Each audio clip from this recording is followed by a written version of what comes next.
Underdogs Podcast. It's your host T. Lee and my co-host Jock Cowden. The most known unknown will realize. Was pulling up, they acting like they couldn't see me. Now she wanna clean me up like a squeegee. I told her that's on me, baby, like yellow BZ. With the peanut butter tear like a Reese. Everybody's plotting on their downfall and maybe not expecting them to win, but they come out on top anyway. They don't forget the underdog when they see me. I hit them with the John Cena, they can see me. We're gonna work hard. We're gonna stay dedicated. We're gonna be motivated. I don't know. Being an underdog is probably more of a compliment for me. Out of sight, out of mind. All I'm saying, just be careful who you idolize. I'm kicking this scripture just before the fame. Ain't no cap in my words, I go against the grain. If you move like keeping it peach and keeping it real, like that's an underdog. Surpass those long expectations. You're able to keep going no matter what. You want to keep setting an example for people to follow. So the underdog isn't the loser. Underdog is really honing in on your talents, dog. Don't let the compliments get you high.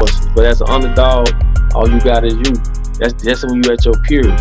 You have to go through that phase so that you can be prepared for what's coming your way.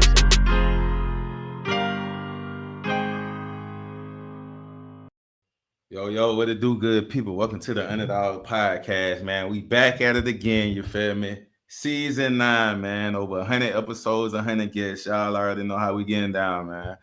But we got a special guest today, man. We got an Orlando pioneer, man, in the hip-hop scene, comedian, all in one, man. You feel me? We got D Rugg in the building. This season 9, episode 11, and Orlando's pioneer store of music, comedy, and culture.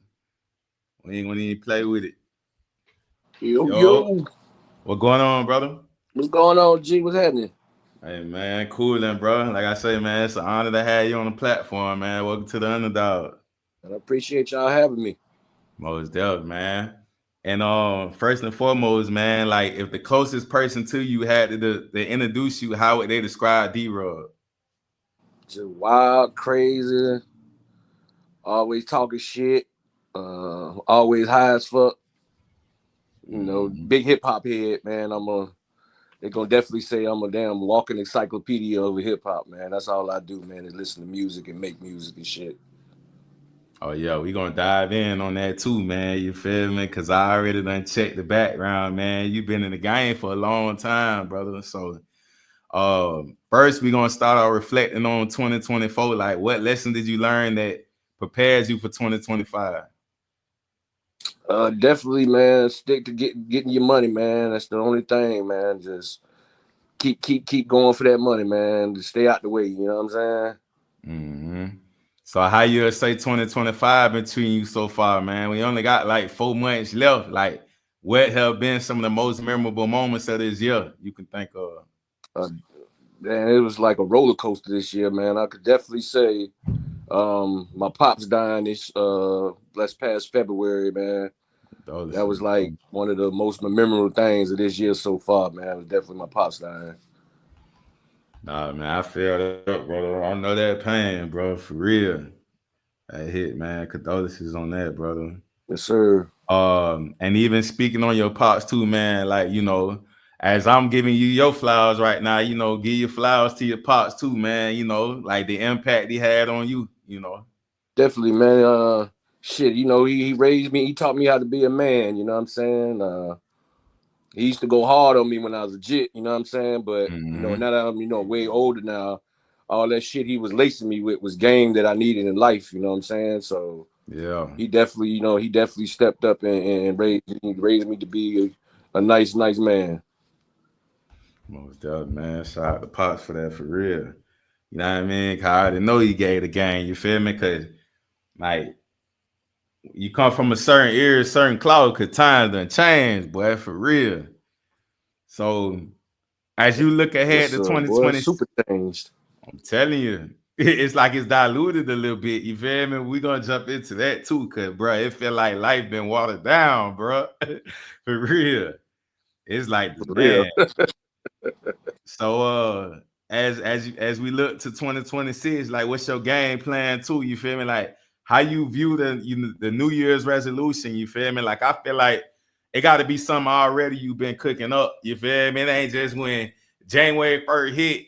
Now I'm finna just this my year, I'm gonna do that. Like, nah, I should have been already put myself in motion. Nah, man, definitely gonna be cooking up more of these Tubi movies. You know what I'm saying? Yeah, I got two on Tubi now, and then I got 2 more dropping. So next year, I'm definitely just gonna be focusing a lot more on the movie side of things, and I'm probably gonna give them some more music. You know what I'm saying? Just because I got the studio at the crib, and yeah, I feel like fucking dropping when I feel like it. So I'm definitely probably gonna give you some more music. Yeah, that's the era we in too now, bro. You could just drop it how you want to drop it. You ain't gotta go through nobody. You can just put it out on all the platforms, bro. So let's talk about growing up in the O, man, because you one of the pioneers in the city, one of the OG, man. Like, as no Orlando native, what side of the city you from, and how would you describe those areas to someone who never been there? I'm definitely from the west side. I grew up in Timberleaf and Pine Hills. I've been down this motherfucker since 1989. I'm originally from New Jersey, but I moved in when I was 9 years old in 1989, and I've been on the west side my whole time I've been living out here. Yeah. So, man, you talking about 89? Go back to the throwback days, man. What was the community like growing up in Orlando during your childhood, through your eyes?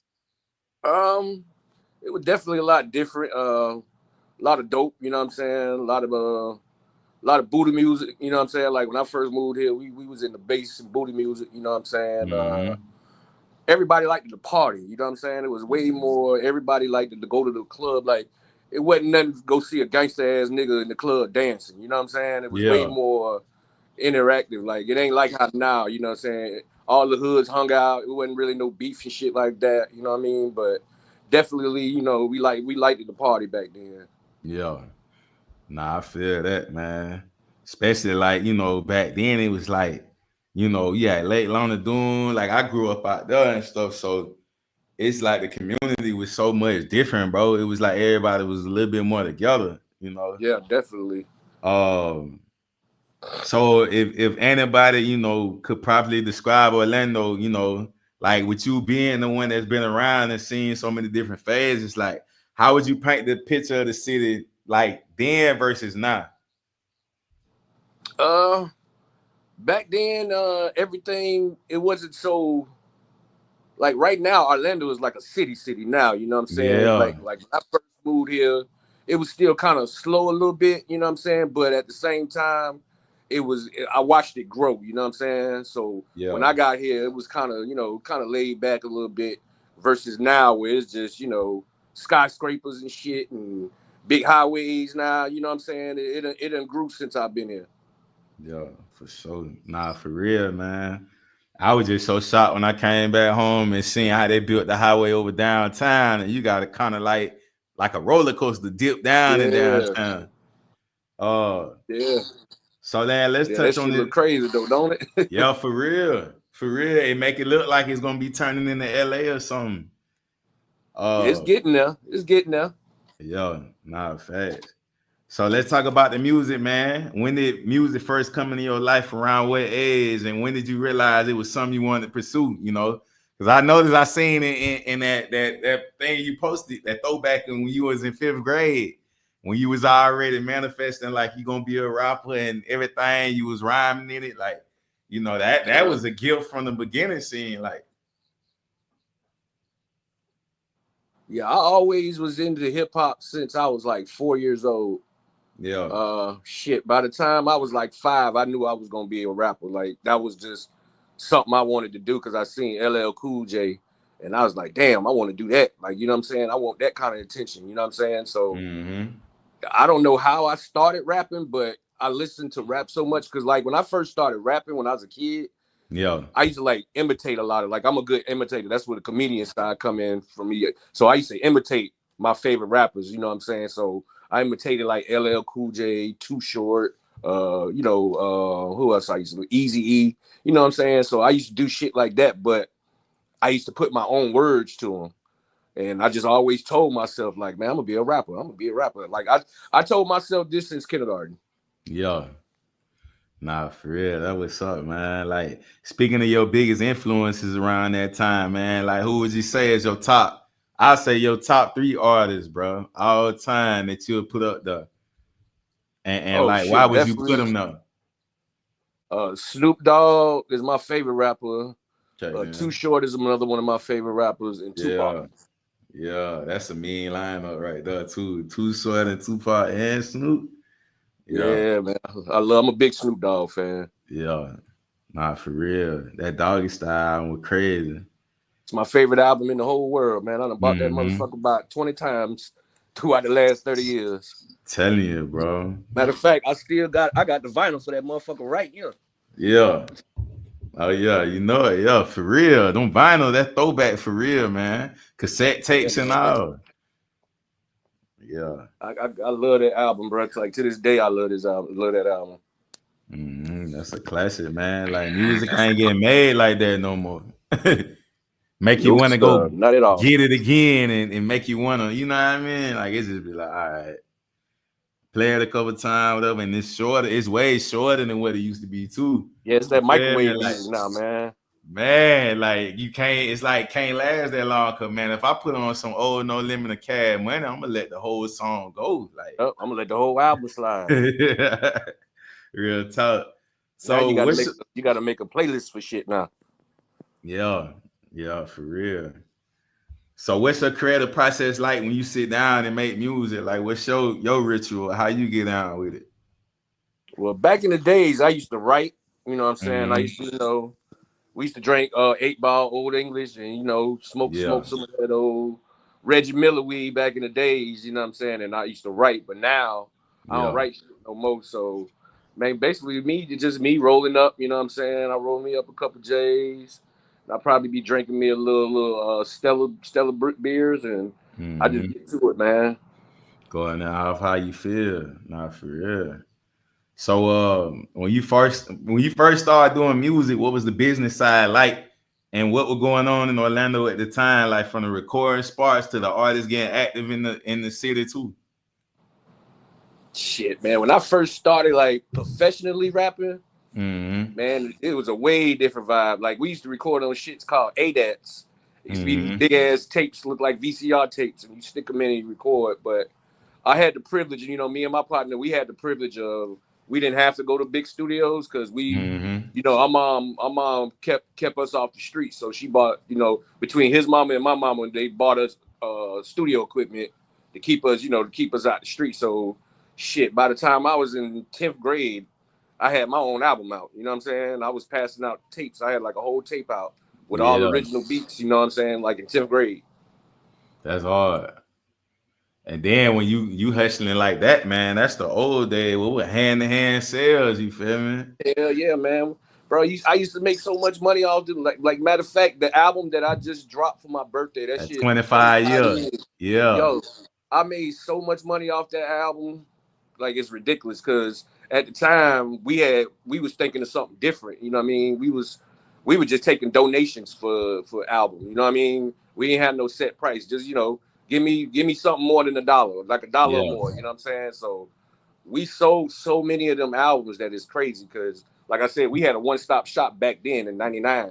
We had a CD burner, we had the beat machine, we had all that shit. So it wasn't nothing for us to go buy 100 pack of CDs and burn all the motherfuckers and hit the streets. We did this shit every day for like 5 years until I started doing a TV show.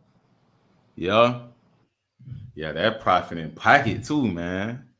Real. And that's the People's Drug that you just dropped. The People's Drug on our platform.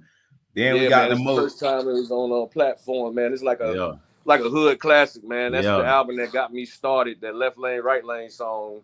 Shout out to DJ Baby Lag. Shout out to the White Boy Pizzall. White Dog. All of them used to play me on the radio to the point that song went #1, and that's what got me started. I mean, I'm trying to remember what that station was back in the day, though. It was a local station. They used to play all the 91.7.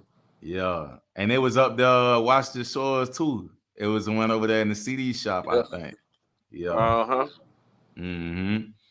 Like right there by the Lee's, like right across from where the spot at with ain't where they sell the Chinese food. It was right in that plaza. Yeah, right there. Yeah. The record store used to be the Platter Shack. Yeah. So yeah, speaking of the catalog, man, like I say, you got the People's Drug, the Mohawk Don Volume 1 and 2. Then they go to the Magnificent Asshole Volume 1 and 2. Like, how do you view your growth though? Like with all these projects?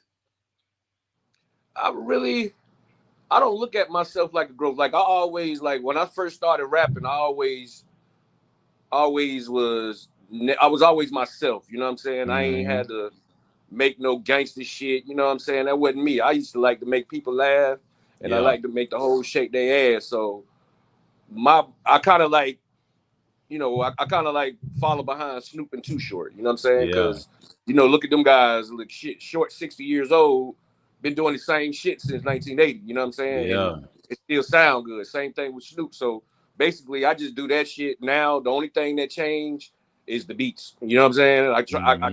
I keep my production up with the times. Yeah. Nah, for real.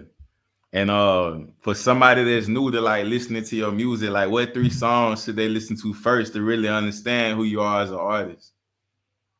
Definitely Me and My Swisher. That's probably one of the realest songs I made. Yeah. What else I got? I off my last album I did, I got this one called I Know I Look Good. It's like a real feel good song. When you know you take a shower, when you put your clothes on, you know I know I look good. And let's say number 3, I got this shit called Just Like I Found You. You know what I'm saying? When I'm cussing them hoes out, you know what I'm saying? You know what I'm saying? Like I found you. God, yeah. That sound like one right there for real. So man, even talking about like the music scene in Orlando, man, like during your time coming up, like which local artists did you connect or collaborate with along the way at that time? Cause man, back then you done everybody in the city. Yeah, man. Even though I never made a song with Granddaddy South, but you know, Granddaddy, when I first started, Granddaddy was the hot nigga in the city, you know what I'm saying? Yeah. But when I met bro, he just, you know, he took me in, you know what I'm saying? He was a cool nigga. Red Dog, you know what I'm saying? Bro used to stay next door to me. He was hard back in the days, and shout out to Trill, you know what I'm saying? I know everybody know Trill. Me and Trill, we first did our first big show together. When I had a hot song, they had a hot song. Our first big giant show. Matter of fact, Too Short was at that motherfucker too. For real, that's hard. Yeah, that's bro. hard. Yeah, it was so crazy, bro. He had I was just finna get on stage, and I guess Dog Man had him do a drop, so you know I had to give him the mic. And you know, I'm like, oh shit, you know, Too Short, what's up, bro? Like, you know what I'm saying? And I'm like, yo, you know, I'm your biggest fan, bro. And he actually watched me perform, you know what I'm saying? Yeah. But that was like my first hard. big, you know what I'm saying? That's hard, bro. Cause Short, dog, he tap it two player in the music, dog. That's hard though. Yeah, I love Short.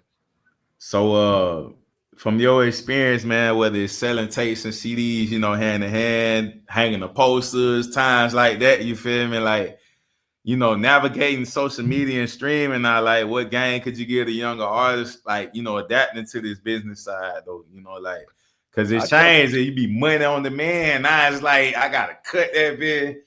Yeah. And then like I get my little over here, like, god damn. I tell the people all the time, man. I tell the jits all the time, man. Definitely don't be scared to go connect with your people, man. Go connect with your fans, like face to face. You know what I'm saying?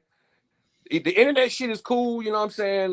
They made it way more easier, but I think the game is missing a lot of that real shit. You know what I'm saying? Like the posters, the engaging with people face to face for real. You know what I'm saying? Man. So it's a lot of shit. You know, I mix both of them together. You know what I'm saying? Right, because I'm old school, but I ain't too old school not to know to do the new shit. You know what I'm saying? Yeah, right. You preaching the same thing I always say all the time, but it's duality, bro. So it's just like I say, I came in the era when I first started, like 06, 07. So it's like I seen everything evolve, bro. But one thing about it, like you say, being yourself and getting outside, like it's like the era we in now is like it killed the social part a little bit. Like you say, how I used to be in clubs and like now it's about sections, it's more business, it's people all on their identity on the phone, bro. And it's like, damn, or when you go on to certain spots, like I go to certain spots, I might be headlining or performing it, and folk in that bit carrying the image off the phone. And I'm like, I don't know you like that. It don't matter who I know, what I did, I'm still gonna come up and holler at you and like shit regular. You feel me? I ain't nobody unless that's what kept me in the game, bro. It's like to this day, bro. I'm one of them niggas that always show love. Like if I fuck with your music, I'ma tell you. You feel what I'm saying? I was one of the ones that wasn't scared, and that's what kept me in the game. That's why everybody fuck with me, because if somebody was hot, if I'm playing that shit in my car, I'm gonna see. If I see it, I'm gonna tell you, hey, bro, man, I fuck with this. You know what I'm saying? And I always been like that. You know what I mean? See, now these days, these jits, they already made it. You know what I'm saying? They already made it. They put a chain on and they made it already. I don't give a fuck if you had a showcase, man. I be watching these damn jits. I be like, bro, y'all too fucking cocky and too arrogant for what y'all doing. Nobody know you, bro. Nobody know you outside of this club. Nah, bro. That's why I say, bro, you gotta keep some humbleness in the game, bro. Because at the end of the day, like you say, the network is your network. And it's just like, you never know who in the room, but it's like, damn, I ain't finna walk in that bit off they got 50,000 followers, 100. Everybody, you supposed to know who I am. Like, bitch, I ain't never heard your music, never seen you before. Like, come, fuck with me, shake my hand and chop it up with me. We'll have some probably mutual in common. We can exchange, barter right here and there. Like, that's how the network keep growing. But, like, I just feel like if you walk in that bit and everybody don't know you, but, like, don't do that. Like, I ran into one situation like that, and I was tripping. I'm out here in Atlanta. I'm like, bitch, I never heard you before.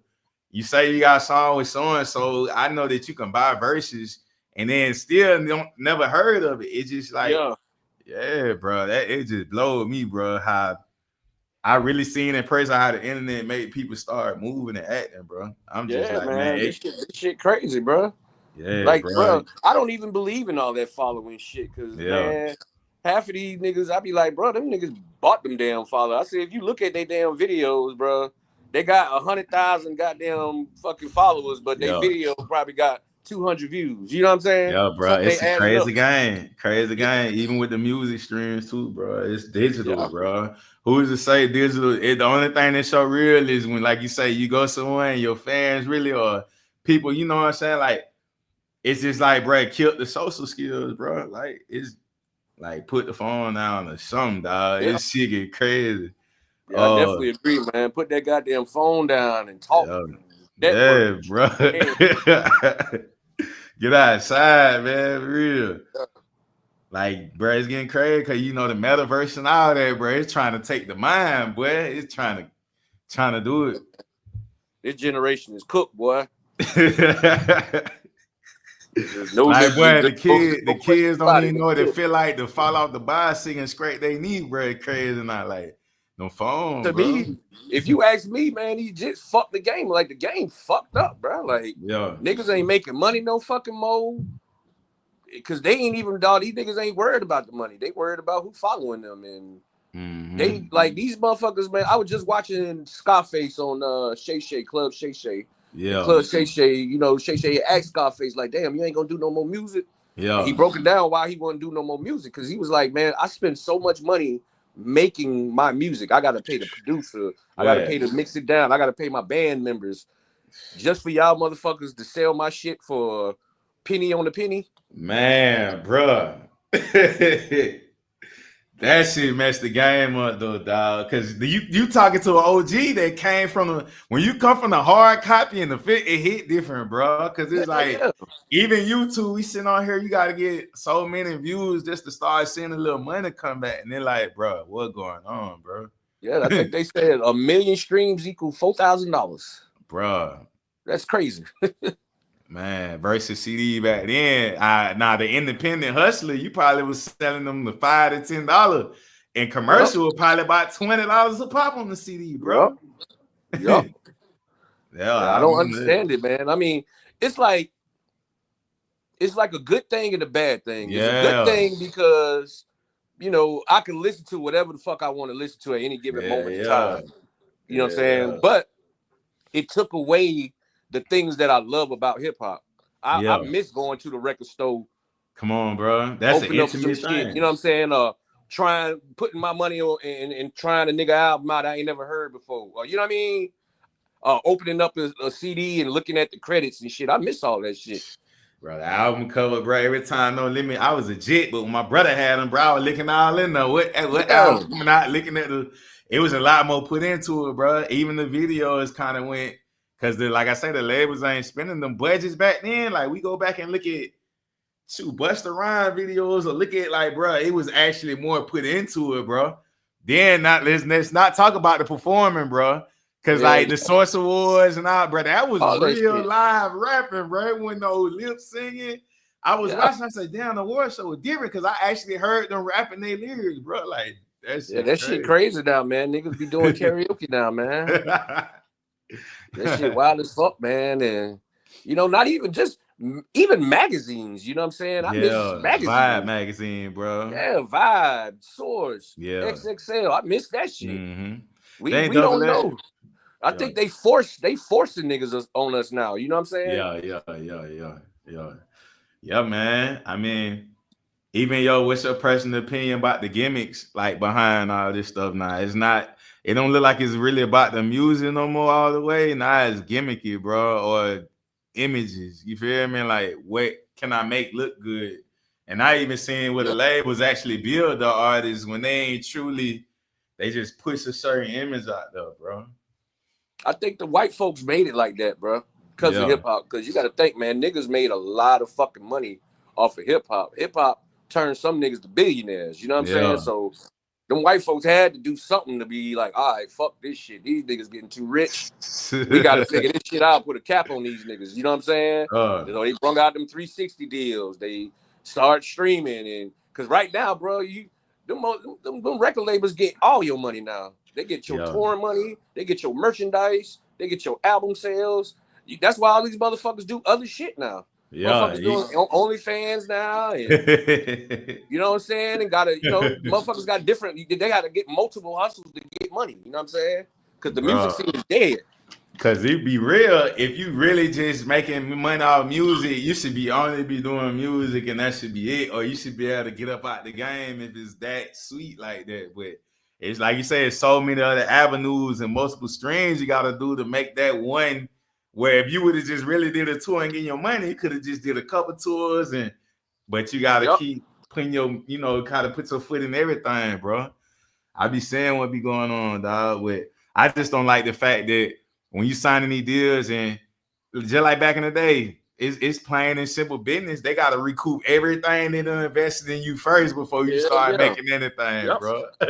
Then by the time it's time for you to make something, I hope your fan base still there, or I hope that they don't shelf you where you don't even get to, pop out like that.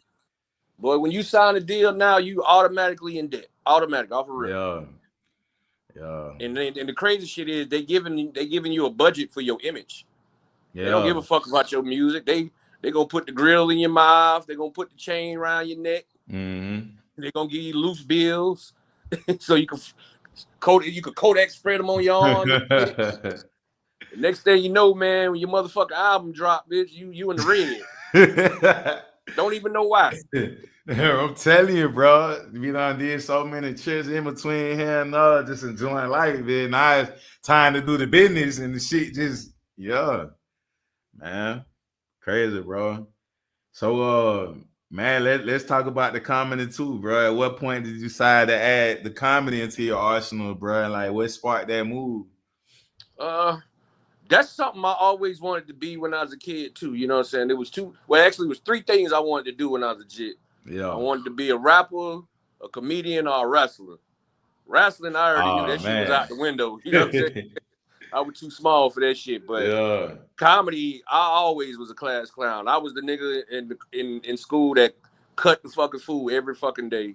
I used to know how to crack real good. I still do. You know what I'm saying? So it was always just something natural I wanted to do. I decided to take it serious. Yeah. When I had a partner named Ross, he was like, man, you know, your music is funny, man. You ain't never thought about doing comedy? And I was like, it's funny you said that. I always wanted to give it a try. Yeah. And I gave it a shot and I loved it. But when I first did it, I took a year off just because I was green as fuck when I first started doing it. Like I went on stage with some index cards. Yeah. Like I was green as fuck, you know what I'm saying? But I reworked my whole shit. Then I went back out there, me and my boy David Jolly. Shout out my nigga Jolly. We just went out there and we just did it. We started doing that shit, and everybody knew us in the hood for being funny any fucking way. So we just said, fuck it, let's throw our own shows, and we were packing them bitches out every month. Packing that bitch dope. We ain't had it. We was booking ourselves. So it's just something naturally, you know, I always is into. I'm into comedy just as much as I'm into hip hop. Yeah, that's hard, bro. Like you say, even though, like you say, anything you jump in, bro. Like I tell people, bro. I told my homie, bro, I just left Jacksonville, bro. I was headlining showcase. He put the guy, I said, bro, just do it, bro. I say sometimes we talk ourselves. I say, if you want to do it, bro, just let your first experience get you ready for what you're gonna do after it. Cause you gotta know what it feel like first when you're doing it. That's just anything you start. Then you just keep going. And that's me all day. I'm one of them ones that's gonna give it a shot. I don't give a fuck because I hate to be the one that don't do something and be like, damn, I should have did that shit. Yeah. And the only thing was holding me back is me. You know what I mean? Yeah. So I always jump head first in whatever I did. Even with the rapping shit, man. Niggas shit. When I used to say I wanted to rap back in the days, they used to think I was fucking crazy. Yeah. Because you know, hip hop wasn't as popular as it was back then. You know what I'm saying? So me being a kid in the 90s saying I'm gonna be a rapper, and motherfuckers looking at me like, yeah, right, nigga. Yeah. Who you know that rap? You know what I mean? So I was just like, fuck it, let's try it. Like, you know what I'm saying? Me and my partner got together. We started rapping on like little karaoke machines and shit. And you know, our parents, you know, my homeboy parents and my parents, they like seen the potential in it, and they, you know, they invested in us, and here we are today. You know what I'm saying? 25 years later. Well, actually 30 years later. Yeah. Nah, fast, bro. Like you say, jump head first, bro. I knew ever since when they threw me in the pool at Hankins Park, bro, it was either sink or swim, dog. You feel me? Ever since then, bro, you just gotta go head first with everything, bro, because that's a deep ass pool, bro. Hell yeah. That bitch at the end, that bitch like 12 feet, I think. Bro, I think that bitch went past 12, bro. I don't know what type of pool that was. Like, yeah, that was that real part. We used to go there back in the days. Yeah. So what's been one of your most memorable experiences on stage, you feel me? Whether it was just a funny ass moment or it was something unexpected that happened in the crowd. I know y'all be doing y'all crowd engagement, bro. Like it might be one person, a couple people y'all might see in the crowd and just be on, bro. Oh man, my favorite experience I got on the stage is definitely I was rocking the show. And we was opening up for Ice-T and Coco. You know, Ice-T and Coco. Yeah. I was opening up for them. And we rocking that bitch so hard. I look up to where they was at. Man, Ice-T all grinding on motherfucking Coco. They in that bitch humping and dancing and shit while I'm rocking. Cause you know, I like to make them Buddhist songs too, you know what I'm saying? So I like to make them. And boy, when I seen Ice-T and Coco in there rocking, I was like, oh shit. That's crazy. Like, you know what I'm saying? And he showed me love after the show and shit like that, man. So yeah, shout out to Ice-T and Coco for that one. Colors. Yeah, man. Yeah, top. So when it comes to comedy, man, who are your top 3 comedians, you feel me? And do you take anything from their style? Oh, definitely, man. Corey Holcomb is my favorite. That's funny as hell. Yeah, man. Corey. Matter of fact, I got a cool story with him, man. When I first decided I was gonna do it and shit, because you know I go to Corey Holcomb show every time he come here, and so you know he remembered me.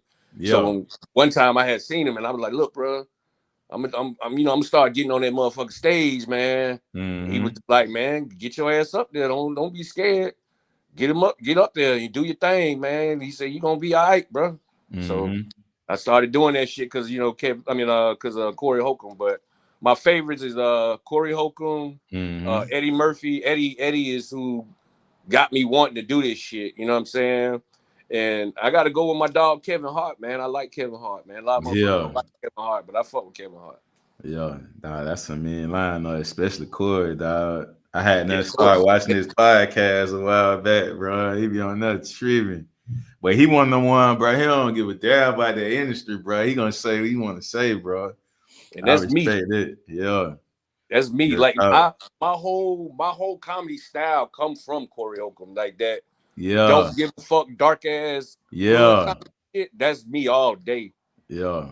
I don't talk about the same shit like him, but I definitely in that same lane as him. Like you come to my shit, I'm gonna have you dying laughing, and you be thinking, bro, that's fucked up, but he right. That's cool as fuck. Like, you know what I'm saying? Real talk, bro. I mean, at the end of the day, it be real. You feel me? And it's just crossing that line, like, boy, it's just one of them. Like, ain't nobody else gonna say that bit, but I'm gonna say it, bro. Yeah, I'm gonna be the one that say that bit. Yeah, definitely. I'm definitely that type of. I like comedians like that with that dark humor. Yeah, not real talk.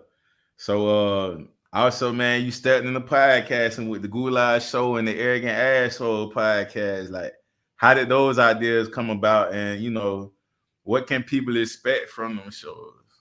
I always was interviewing rappers and stuff. I used to be on the road for years, interviewing you name them, Rick Ross, Plies, T-Pain, whoever, you know what I'm saying? I used to be on the road doing Mad Face TV. Mm-hmm. And when we stopped doing that, you know, I ran into some guys named Tom and Dan, probably about 15 years ago. And they was doing a podcast, and I was like, what the fuck is a podcast? Yeah. They was like, yeah, it's basically, you know, it's a radio show, but you can listen to it at any time. And I'm like, what the fuck? So I said, that makes sense. So I said, well, I need to start doing these shits for the hood. You know what I'm saying? So me and my partner, Just Black, we came up together and we formed a podcast called The Arrogant Assholes. And we was the first live audience podcast in the city. And it just went from there. After we stopped doing The Arrogant Assholes, I did The Magnificent Asshole. I was solo. And then I stopped doing that, and now I just started back with the Goulash, and I'm a co-host on Orange County Urban Media. But the Goulash is basically something I wanted to do with my kids. So, you know, me and my son got together and we started doing that. That was up, man. Like, even with the media thing, because you mentioned that you started the TV show too. That was Mad TV? Yeah, Mad Face TV. Yeah. They had a show called Live from the Streets. Yeah. And we just hit the road, man, and just interview. Like, I remember being at the Ozone Awards, the first Ozone Awards. Ozone. Yeah, I remember that. Yeah. I was backstage. I interviewed everybody who was at that bitch. Yeah.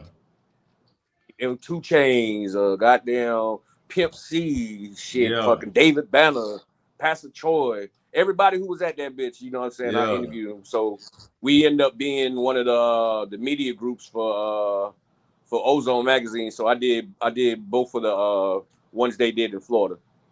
Yeah. And what it was like hitting that road too, man. Like just hitting the road like that, jumping out with the media. Like where that idea just came from? Because you was doing that before podcasting even came out. You know what I mean? Like for anybody, you know. We was the first people to have a live TV show on the internet. Like we had like a channel. And shout out to my homeboy Madface, the dude Madface. I used to be signed to his record label at first. Yeah. And he always used to tell me, man, you need to stop rapping and just get in front of the camera. And I used to be like, man, you crazy? You out your fucking mind. Man. Yeah. Stop rapping. To be in front of no fucking camera. And this one I had a mohawk, you know what I'm saying? So he's like, man, you need to be in front of the camera. He's like, how about I just I think the first place we went to Miami. Mm-hmm. And he was just like, interview, you know what I'm saying? Go and talk to the rappers. And one thing about me, I know about a lot of rappers. So it was easy for me to interview them because, you know, 9 times out of 10, I listened to them. So I was a natural at it. And next thing you know, man, we got on the road, man. Yeah. We was every fucking way doing that shit, man. Yeah. That's hard because that's the real grind, bro. When you couldn't sit like how you had to really get on the road and go past the CDs out or really get out there. Yeah, that was different, but that's a different type of grind. That's dedication right there for real. Yes, sir. So when it comes to your shows and stuff, like what makes your platform different from other podcasts? You know what I mean? Like what kind of conversation and vibes you try to aim and create for the audience? Like you've been doing this for a long time, so you already got the blueprint to it, but you know what I mean? Like what makes your stuff stand out though? You feel me? Like it keep it. I think the originality, of course, gonna make anything stand out too. Definitely, yeah, definitely was the originality. With the arrogant assholes, me and my partner Black, we kind of the same, but we different. You know what I mean? He's more of, you know, intellectual, but he funny as fuck. I'm more of I'm ignorant, but I know a lot of hip hop history, so we kind of like drop it on y'all, and we both funny as fuck on top of it. So it kind of works itself out. You know what I'm saying? So that's what. And plus, like I said too, we was the first and only ones to do our shit in front of a live studio audience every Tuesday and Thursday. We used to pack the studio up just for people to just see us on stage interviewing people. That's hard. Nah, for real, man. I'm gonna ask you something too, man. But so like, what's been one of your favorite or most impactful episodes you've done too? You know, like it's memorable that was like, damn, it was a good ass. I know you probably like a lot of them be hitting, but I know you got a couple like, damn, that was a good ass show, bro. I could say two of them definitely. The time when we interviewed KT. Yeah, we had KT. We had KT pull up before he went up the road, and he packed that motherfucker. When I say he packed that bitch up, he had that bitch so packed, bro. And you know everybody expect KT to be so hard. You know what I'm saying? When he got on the stage with us, man, we had that nigga laughing the whole fucking time, man. So shout out to KT, free KT. That was definitely one of my favorite episodes. And the time when I first seen Gabbana, Duck Goose, you know what I'm saying? Yeah. She was on the show, man. That was her first time rapping, you know what I'm saying? And I had to, because she was like, because what's crazy is we had this show and everybody in there wanted to rap, you know what I'm saying? We had some dudes that was nice too, you know what I'm saying? And I remember her just pulling me to the side, was like, hey, I want to rap. And mind you, I was interviewing her sister, you know what I'm saying? She just came with her sister for support. And she just pulled me to the side like, hey, I want to rap. So I'm like, okay, you know what I'm saying? I was like, you got a beat or something you want to use? And she was like, yeah, I got a whole song. So I was like, all right, let me hear it. You know what I'm saying? So she spit a little bit of it for me. I said right then and there, I said, oh shit, that's it. You know what I'm saying? So if y'all ever watch that video of her rapping for her first time, that's me in the background, like, get it. Because I was holding the camera, and you know, the rest is history after that, man. So shout out to my girl Gabbana, man. That's definitely another one of my favorite episodes.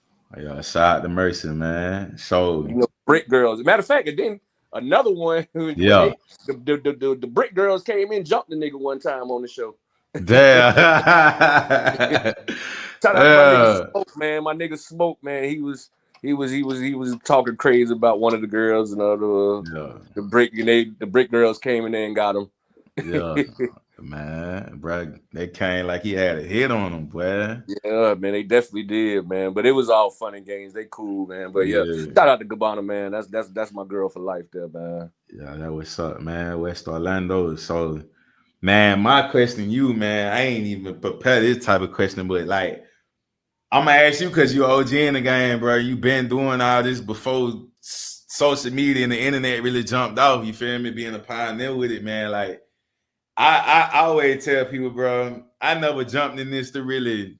I just jumped in the car frustrated, bro. Just being an artist myself and seeing how the culture was being portrayed and how they were pushing all this violence and trying to do it and work they move, bro. So I said, you know what, bro? Instead of complaining about it, sitting back talking about what I'm gonna just try to change the narrative, bro. So we like 9 seasons in, over 100 episodes, bro. Congratulations! I was like, congratulations! Appreciate it, brother. I'm just using the internet for what it is, bro. I really don't care about it too much like that. But I'm like, damn, I can't go city to city, state to state, road hitting this, you know. So I'm gonna just use the network. I started doing that, bro. And then I'm like, damn, bro, organically, bro, the shit just started hitting, bro, all over, bro. Like you say the internet, bro. I'm here talking to somebody in Cali. I'm in Atlanta talking to somebody I'm in Atlanta talking to somebody in damn Brazil, bro. Like, it's just my thing was, bro, everybody got a voice, bro. Everybody got a story. I'm a person that's invested on the story, the come up story, bro. Like, I'm the one that's gonna be there with you before you even hit it, bro. Like I told my dog last week, bro, it gonna pop out, bro. I'm the one that gonna stay down for the cause, bro. I ain't waiting until it jump out to jump in.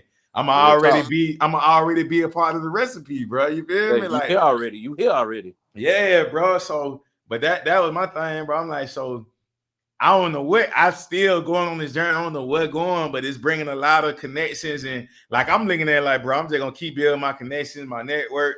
It's like I turned it into a family somewhat, bro, because there ain't nothing but support, bro. You feel me? Anytime I see anybody doing something, I'm already posting it. I'm always tapping in, like, what's up with you, bro? I bring people back on, and because I feel like everybody, you know, everybody deserve, you know what I'm saying, to put it on wax, bro. You feel me? Like, you ain't gotta, I don't feel like you gotta be like, I gotta be Jay-Z to, I'm not chasing that shit. I'm really focused on the people, bro. You know what I mean? Like, I'm a high-lead dog there from the spot one man. I'm a high-lead dog. This, all right, what you doing? What you like?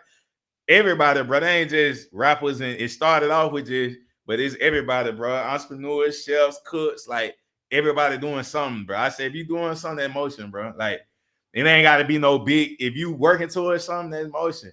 Let me get the foundation in the store. Let's work it up, bro. Like, cause you know, some folk be like, I ain't never even, like, I'm opening that experience. I'm like, damn, for real, but I'm just watching the progress, but I'm just trying to like figure out like what can I, you know what I'm saying? Like, I done built it, but now I'm trying to figure out where to take it, bro.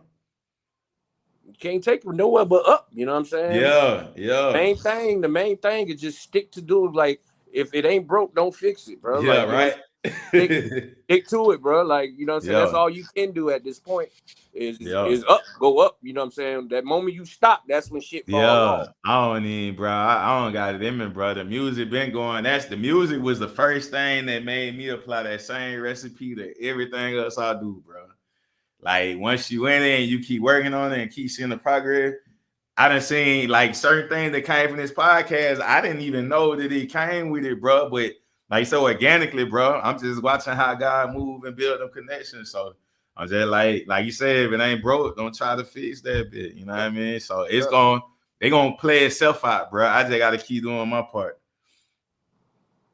Straight up. So what has, you know, being a part of the podcasting journey, or, you know, when it comes to the music and the comedy, what has taught you about yourself and with you connecting to people? Because with you doing music, you connecting to people and giving them something, you feel me? With the podcast, and you connecting with people like that. Same thing with the comedian, bro. Y'all really fill people's souls up, bro. Like you say, somebody, it don't matter what type of day they have, bro. When they go to a comedy show, but that turn everything around just because how y'all feeding their spirit, bro. Yeah. One thing I applied, and I learned this from doing music, is never be careful who you shit on, bro. Be careful who you shit on coming up in this game, because you ain't gonna never know when you gonna need them. You know what I'm saying? And I use that rule with everything I did. You know, music, podcasts, and comedy. Yeah. I treat everybody with respect. You know what I'm saying? I don't shit on nobody unless you do something to me. You know what I'm saying? But I don't look at nobody better than nobody. You know what I'm saying?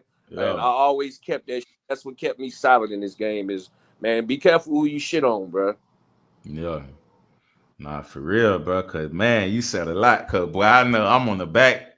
I'm connected with some folk, but I done seen somebody just play their whole card, bro.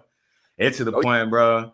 Where like, man, he was added on to the album. He was an extra, and brother done played the bitch so crazy. Now we had to take the whole album down. We done did videos, bro. He done burnt himself out, dog. It's that ego, bro, trying to feel like he did this and did all that, bro. But you really was added on everything. But you run around like me. It just came out of nowhere. Because before that, it was no motion going on, bro. It just at that point, bro, it just disappointed me, dog, when I see that. There's a lot of them niggas in here like that, you know what I mean? But you know, it's best to weed their ass out early, you know what I mean? Yeah, nah, real talk, bro. Because if they acting like this now, imagine if y'all hit it big. Yeah. Niggas don't know how to act when they get money, you know what I'm saying? Man, bro. That shit crazy, bro. Like for real. That shit just more like leeching type of vibes, you feel me? But nah, we had to get butt out the way because it was something big coming next year. And I'm like, shit, nah, bro, I done weeded this stuff off that bit before we even got on to it. So how do you see your role of podcasting in Orlando's entertainment culture, especially with like so much talent in the city, you know, looking for platforms, you know? Like I'm already seeing, bro, on the outside looking in, bro, and your platform, everybody all through there. Like I was already seeing it for a while, bro. It was just I look at it like the conversations happen when they supposed to have them. You know what I'm saying? Like I was like, okay, I've been saying it, but I was like, nah, I gotta reach out to bro. Nah, it's time. Yeah, it's like I'm cool with the being the OG right now. You know what I'm saying? You know, the city fuck with me, the young folks, the old. You know what I'm saying? Mm-hmm. So you know, and they respect my ear. You know what I'm saying? So a lot of cats send me their music to get, you know, like, bro, what you think about this? You know, if you say it's hot, you know, it's that stamp. You know what I'm saying? So I'm just, you know, I'm just enjoying my role as the OG of the city. You know what I'm saying? Nah, for real, man. So as we big on like manifesting everything like that too, man. Before the year's out, man, like what's one thing you see for yourself already that you see in the works that you already know that's gonna happen? You feel me? Like we just like the speaking in existence. Definitely this motherfucking Christmas movie that's finna come out. That bitch gonna be on Tubi, but I got a big ass role in this Christmas movie. This shit gonna be funnier than the motherfucker. It's like a Christmas Friday movie for Orlando. Yeah. But I got a role in that bitch. I got a Jerry Curl in that bitch, and I'm acting a dumbass that bitch. I can't wait till y'all see that shit, bro. Who it filmed by? Shout him out, man. Shout out to my nigga Deuce. Oh, you know what I'm saying? Shout out my nigga Chopper Hill, man. I forgot the name of their movie company, but shout out to Chopper. I know Chop produced it. They already got some shit. Loud House. Yeah. Thank Loud House. They got a lot of shit already on YouTube. They doing Wing It, you know what I'm saying? Yeah, winging it. Shout out to my nigga Deuce. You know, he keeping me in a lot of these movies, man. So he been telling me for years, like, bro, man, it's time for you, bro. We gonna do movies, bro. So you know what I'm saying? Now it's crazy seeing him make it happen. You know what I'm saying? Cause bro used to always say, I'm talking about for years. You dudes, but now it's you know, I'm watching shit happen. I'm actually on set doing shit. You know what I'm saying? I already got 2 of them in the can. So you know, man, that manifestation shit is real, boy. Yeah, man, shout out to Chop and Deuce, man. It's full circle, bro, because we done had them on the platform last year and stuff, and me and Chop crossed paths at Anton event and stuff. So I was actually supposed to come down for that Christmas thing, man. But I had something going on, then I couldn't make it back down. But yeah, I'm gonna definitely try to follow up because I know Chop, like, man, I gotta get y'all boys in there. Y'all gotta do something. Chop, man. He putting everybody in the movie too, man. Hey, real talk, real one. Real, no boy, real, man. Like I say, when I did that interview, man, everything was, you know, square business. So I say, man, that energy, bro, that good energy, bro. I'm seeing what that do too, bro. Yeah, real definitely. Gotta keep that good energy, bro. Telling you, bro. So like I say, brother, you know, it was an honor to have you on the platform, bro. Like I say, I appreciate you, you know, moving your schedule around for me, man. Like I say, I had to get it, bro. You feel me? It was time. I appreciate you, man. I don't never get interviewed. I'm always doing the interviewing, and I you did a damn good job, man. I liked all the questions that with no dead silence. All the questions was dope. So, man, salute to you and your platform. I would definitely tune in. And when I come to man, I'm gonna pull up on you, bro. Yeah, bro. I say, bro, we locked in, bro. I tell everybody, come on here, man. It's like your initiation. It's your hazing. You feel me? Cause I want to win, bro. Like if I ain't everybody from season 2, 3, I be hitting them up like, what you got going on? Or if I see it, it's just more of a thing like accountability, like what you doing. You feel me? You feel me? You on the same path or you going up. You feel me? So that's what I'm trying to create here. You feel me? We all locked in, bro. So yes, sir. Like I say, last but not least, man, when you hear the word underdog, what does it mean to you personally? And how does it resonate with your journey? I'm definitely the underdog, man. I always been screaming that shit like for years, man, because I'm like, I used to always feel like I don't get my recognition for a lot of shit. You know what I'm saying? Yeah. a lot of people, you know what I'm saying, they'll think, oh, they did like even rocking the mohawk. Nigga, I was rocking the mohawk. Yeah, I seen it. Before that shit, you know what I'm saying? And niggas I was gonna don't ask you about that too, because you know I know with the mo, but I was like, nah, bro, had the mohawk way. I was just like, I was gonna ask you about that too, because I'm like, you know what the mohawk was standing for around them back in them. Yeah. Like I was surprised when niggas told me that shit, because I was like, huh? They was like, yeah, you in the mohawk gang? I like the mohawk gang. What the fuck is that? I didn't even know what the fuck they were talking about. And mind you, I had that shit probably like 10 years prior to that. Like, you know what I'm saying? Yeah. So I was kind of lost when they told me. You the original. And then when mohawk. I found out who it was, I'm like, oh, okay. You know what I'm saying? Because, you know, I used to go to school with Strong and shit. So I was like, oh, okay. So that's who doing that shit. All right. But nah, you know, ain't no affiliation. I wasn't down with the mohawk. I just a nigga with a mohawk. You know what I mean? Mm-hmm. Nah, that's really the originator right there. I was going to ask you about it. I was like, I feel like it's going to come up though anyway. But Kyle was like, man, it made sure, because I was like, I sometimes be wanting to make sure I ask the, when I be talking to people, I don't be thrown off in the question when I ask, like, oh, because I try to do my little research, you feel me? I was trying to go back as far as I can on your page, but I said, boy, 7,000. I had to keep going as far as I can to keep putting it together, bro. Yeah. But no, bro, like I say, appreciate that, man. That's good journalism, bro. And bro, that's what I'm figuring out. Like, bro, that's really what it is. Like, it just, I don't know, bro. It's more as I got into it, bro. Like you say, it's just like you say, I didn't know how you say. You're like, man, what? I ain't finna start rapping to go do this. And then you start realizing other stuff inside of you, like, damn, like, okay. Yep, it's a whole nother, you cooking up a whole nother dish and don't even know it. That's the same shit that happened to me, bro. I ain't know, dog. I didn't know I was ever gonna be in it. Like, that wasn't nowhere on my mind. I was gonna be interviewing people. I just thought, I'm the hardest rapper in the world. I'm gonna rap. When this nigga was telling me to get in front of the camera, I'm like, hell no. And look now, it's been 20 damn years I've been doing this fucking interviewing and podcast, and I'd rather do that than music now. You know what I mean? And before it happened. You know what I mean? It was already on its way, but you was already doing it before it even got here. Yep. Yeah. Nah, that real, like I feel like I was premature, man, with everything, bro. Even the music. Like I was doing music when too many niggas wasn't doing music. It was only a couple niggas doing music. Then when it was time to do podcasting, I was doing that shit before it got, hot. I was like too early. Then the comedy shit, now everybody doing comedy. We was doing that shit. So, you know what I'm saying? It's all good. But just gotta, it's just all this shit is just shit I love to do. You know what I mean? So it ain't really work. I love to do this shit. Man, and that's the difference too, bro. Like you say, like I felt like that with music, bro. Cause you talking about 05, 06, bro. It was going on, but like around my age group, it was like it wasn't hitting like how it's here now, where everybody and the resources were different too, bro. Like we had but it ain't like how now, bro. You can just record at the crib, and it wasn't as many studios. The only studios I think at that time was what DJ 100 and them was recording at. It was only a couple spots that I remember they were doing it.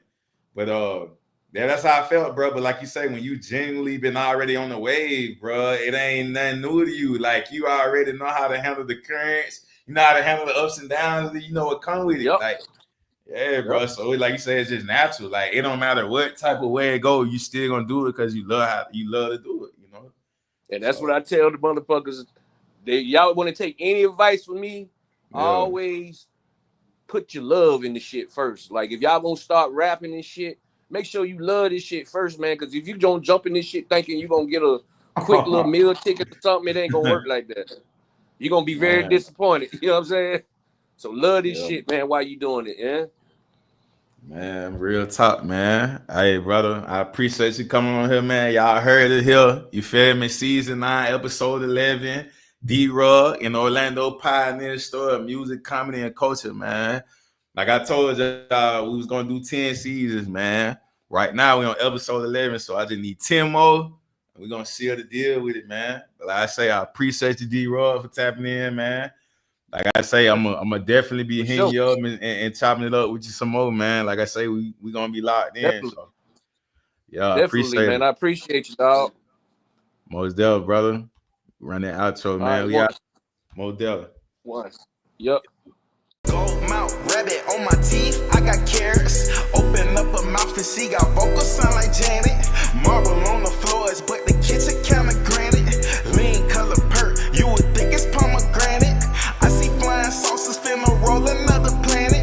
It will fall in place if it's meant to be organic.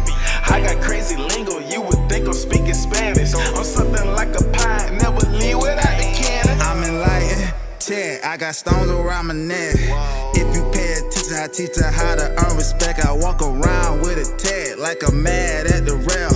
People do any damn thing for a check. So what if you got signed labels, throw them on the shelf? I don't ask for help, I just go within myself. Hard times I prevail, I bust up out my shell. I let my nuts hang, cause it don't got no curfew.